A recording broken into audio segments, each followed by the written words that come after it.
Hey folks, CALC here, and in this video we're going to take a look at the analog filter section of the Summit Polysynth. Summit has a pure analog filter and it is a very powerful tool indeed. So we're going to explore in a deep dive all the various different aspects that you have with the filter. So in this video we're going to take a good look at the filter. Now the filter is a pure analog filter, and in fact there are actually 16 of them inside Summit, one for each of the voices. The first thing I'll do is I'll initialize the patch. So we're on our basic sawtooth. I'm going to bring in a second oscillator and just detune that a touch. And we'll just add a bit of diverge to give a little bit more movement to that sound. So this is our main filter control. This is the cutoff pot, and like all Novation products we have a nice good size for the cutoff pot, and that means it's very easy to find and grab whenever you're working on the instrument. So let's just listen to the different filters that we have. So this is the low pass filter. This is set to 24 dB, which means for every octave of cutoff position we remove 24 dB from the sound. When you're working on big polyphonic patches, sometimes it's nice to just switch that down to a 12 dB, so it's a bit less of an aggressive filter control. And we have 12 dB and 24 dB for all of the filter types. The next one is the bandpass filter. Let's use the shape control here to move to bandpass. Add a bit more resonance. And we can see on the spectrum analyzer there that we're getting a nice kind of bell shape in the frequency range.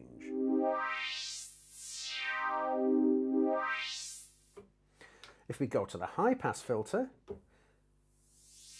filter is basically now a low pass in reverse, so we can use this to attenuate the lows out of the signal and leave us with our high harmonic content.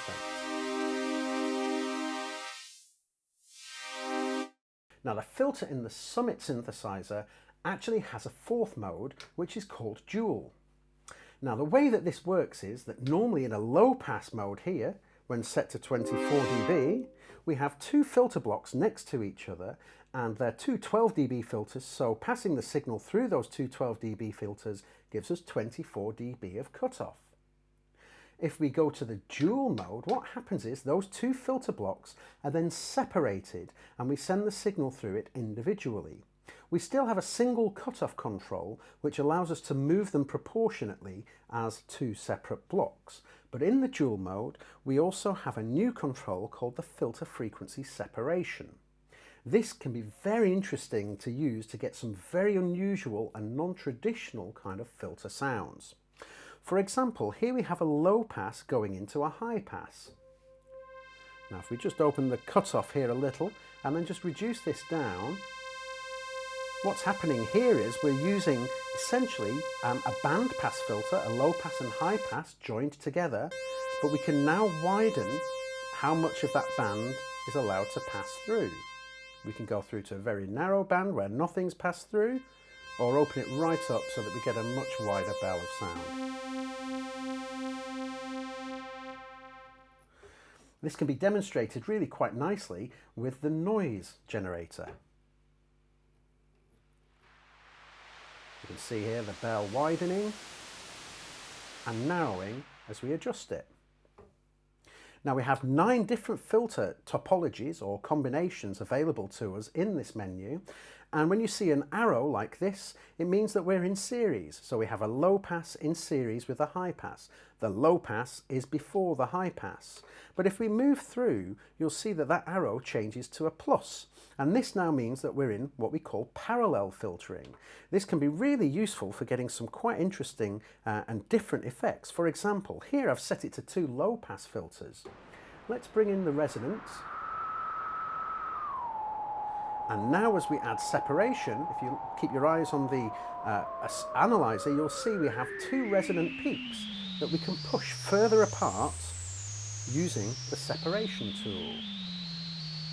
Now when we move the cutoff, you'll see that they move in proportion with each other. And actually if you listen to the sound, you can hear the 2 filters working.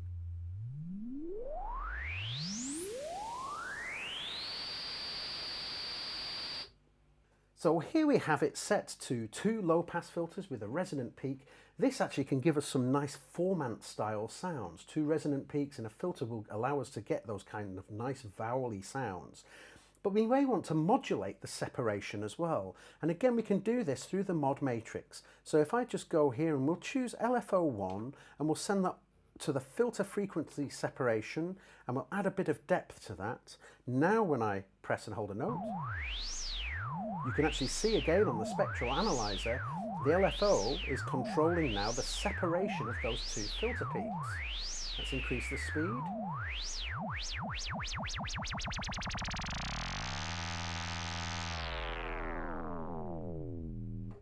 We've gone back to an initialized patch now. Again, our sawtooth, let's bring in the second oscillator and just detune it a touch. Just to get a bit of thickness, add a bit of diverge there as well, maybe a touch of drift. And we're back to a low pass filter here with our cutoff, but let's explore some of the other things that we have.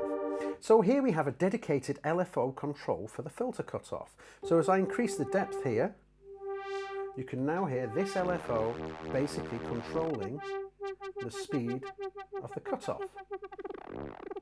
Again, we can change the shapes, and a particular favourite of mine is using the sawtooth there.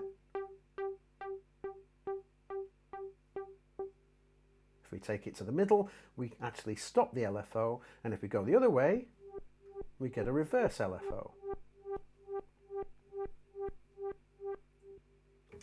In addition, we have a dedicated envelope depth control, and this allows us to use both the amp envelope and the modulation envelope to control the filter cutoff. So let's, whilst we're set here to mod envelope 1, let's make a shape so we'll have a bit of attack and a bit of decay and drop the sustain right down. So let's use the mod envelope 1, and I'm going to add a bit of depth, meaning that this is now going to control the cutoff pot, and I'm just going to make a shape of a bit of attack ramp and a bit of a decay ramp, and we should now hear, perhaps a bit too slow, let's bring that down. Similarly, we can also use the amp envelope at the same time as the mod envelope. Simply switch here, add a different amount here, and now we'll just use the attack, we'll just use the decay on the amp envelope output.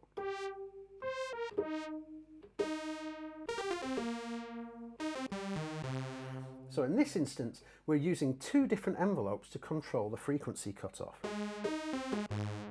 Again, we can go into negative, and this is a really nice, interesting way of using the envelope depth control.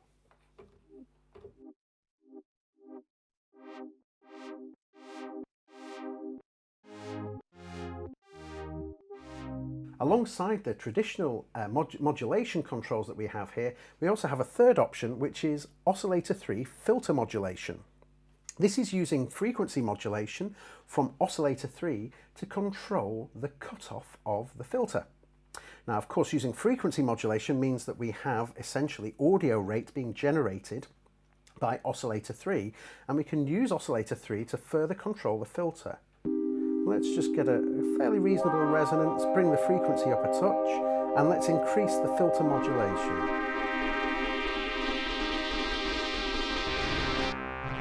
Now, if we use the controls for the oscillator 3, we can make some further alterations to the sound. You can hear we can get some really aggressive and unusual sounds doing this. And if we play around with maybe the modulation controls for the oscillator, we can do some very interesting things to the sound.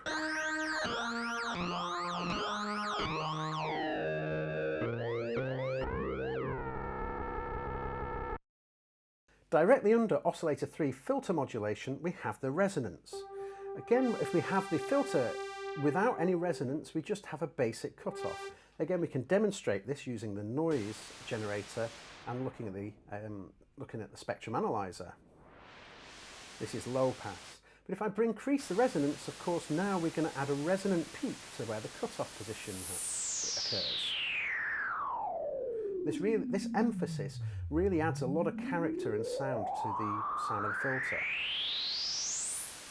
Indeed, if we go into self-oscillation by turning the resonance fully up, we can produce effectively a perfect sine wave, and this is an analog sine wave as well.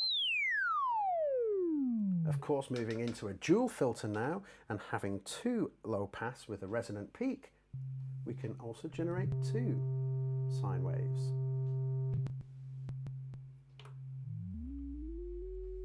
Which we can then tune using the frequency cutoff. On the right hand side of the filter controls, we also have a key tracking pot. This allows me to track the keyboard and open up the filter as I move higher up the keyboard range. With the key tracking all the way to the right hand side, we have full key tracking.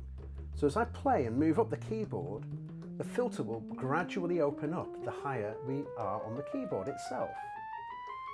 This gives us a much more natural sound and is the sort of thing that you would find in acoustic instruments.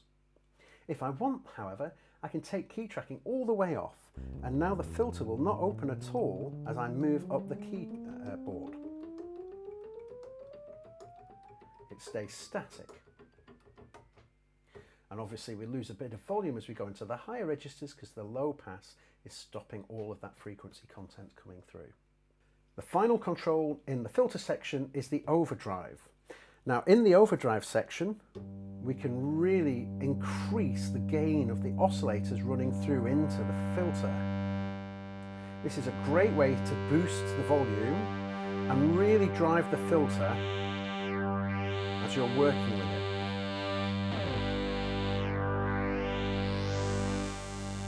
Out, and with that extra filter boost. This overdrive comes in actually before the filter, but in the voice stroke filter menu we also have another distortion which is immediately after the filter. Again, even though this is in the menu, this is actually an analog distortion.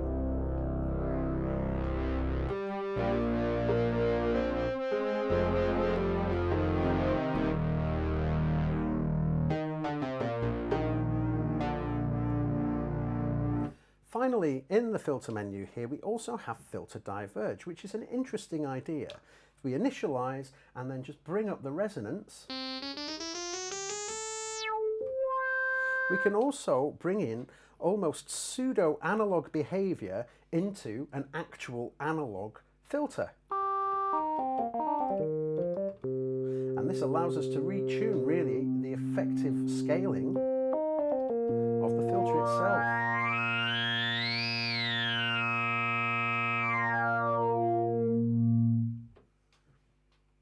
So in that video, we've explored the full capacity of the analog filter on the Summit synthesizer, including this very powerful split filter mode, the dual mode.